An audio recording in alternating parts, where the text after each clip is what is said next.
ایک phone call اور ایک مضبوط کاروباری پارٹنرشپ، یہ کیسے ہوتا ہے؟ آج ہم اسی اہم عمل کو سمجھیں گے جو اکثر نظروں سے اوجھل رہتا ہے، یعنی ایک انڈیپینڈنٹ ٹرک ڈسپیچر اور ایک امریکن کیریئر کے درمیان تعلق کو باقاعدہ یعنی آفیشیل کیسے بنایا جاتا ہے؟ تو فون پر بات ہو گئی، کیریئر نے ہاں بھی کر دی ہے، بہت بڑی کامیابی ہے، لیکن اصل میں کام تو اب شروع ہوا ہے۔ سوال یہ ہے کہ فون پر ہوئی اس ہاں کو ایک پکے، محفوظ اور پروفیشنل رشتے میں کیسے بدلا جائے؟ جب کوئی کیریئر فون پر ہاں کہتا ہے نا، تو وہ بس ایک شروعات ہوتی ہے۔ سمجھیں، ایک زبانی بات چیت ہے، لیکن ایک قانونی طور پر مضبوط پارٹنرشپ کی بنیاد رکھنے کے لیے ہمیں اس سے بہت آگے جانا پڑتا ہے۔ اور یہیں سے اصل مرحلہ شروع ہوتا ہے۔ اب ایک عام سی بات چیت کو ایک باقاعدہ بزنس ایگریمنٹ کی شکل دینی ہے۔ یہ وہ عمل ہے جو دونوں یعنی ڈسپیچر اور کیریئر دونوں کے لیے معاملات کو بالکل صاف رکھتا ہے اور انہیں تحفظ دیتا ہے۔ چلیں دیکھتے ہیں کہ یہ ہوتا کیسے ہے۔ اس رشتے کو آفیشیل بنانے کے لیے سب سے پہلا اور سب سے ضروری قدم ہے کیریئر پیکٹ۔ یہ دراصل ان ساری معلومات اور کاغذات کا ایک سیٹ ہے جو ایک ڈسپیچر کو کام شروع کرنے سے پہلے چاہیے ہی چاہیے۔ اس پورے پروسیس کو ہم آسانی کے لیے 2 حصوں میں بانٹ سکتے ہیں۔ پہلا، کیریئر کے بارے میں بیسک معلومات جمع کرنا، جیسے ان کی کمپنی کا نام کیا ہے، وہ کس قسم کا سامان اٹھاتے ہیں، کون سے روٹس پر جانا پسند کرتے ہیں۔ اور دوسرا، سارے ضروری سرکاری کاغذات اکٹھا کرنا۔ تو دیکھتے ہیں کہ یہ ضروری کاغذات ہیں کون سے۔ ان میں شامل ہے W9 فارم جو ٹیکس کے لیے ہوتا ہے، سرٹیفکیٹ آف انشورنس یعنی COI، پھر MC اتھارٹی لیٹر جو کام کرنے کا قانونی اجازت نامہ ہے، اور اگر کوئی فیکٹرنگ کمپنی ہے تو نوٹس آف اسائنمنٹ۔ ایک بات صاف ہے، ان کے بغیر قانونی طور پر کام کرنا ممکن ہی نہیں۔ اچھا، تو یہ W9 فارم اتنا اہم کیوں ہے؟ دیکھیں، یہ صرف ایک فارم نہیں ہے، یہ امریکی ٹیکس ایجنسی یعنی IRS کو بتاتا ہے کہ یہ کیریئر ایک اصلی قانونی بزنس ہے۔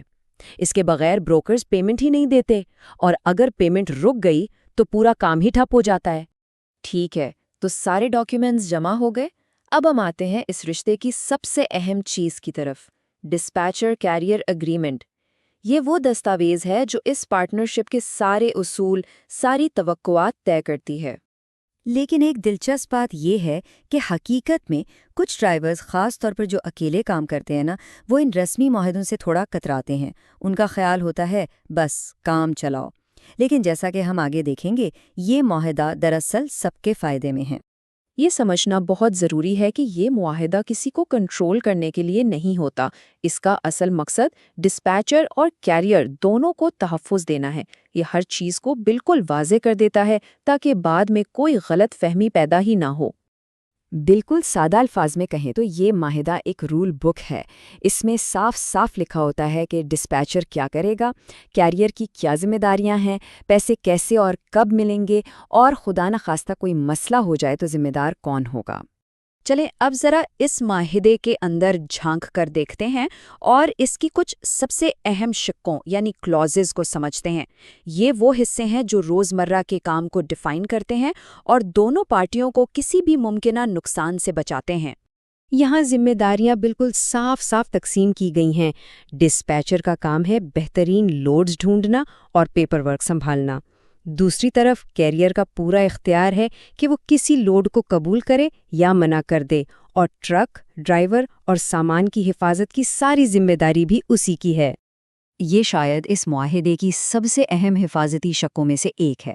ہولڈ ہارملیس کا سیدھا مطلب یہ ہے کہ اگر سڑک پر کوئی حادثہ ہو، سامان کو نقصان پہنچے یا کسی کو چوٹ آئے تو اس کی تمام قانونی اور مالی ذمہ داری کیریئر کی ہوگی، ڈسپیچر کی نہیں۔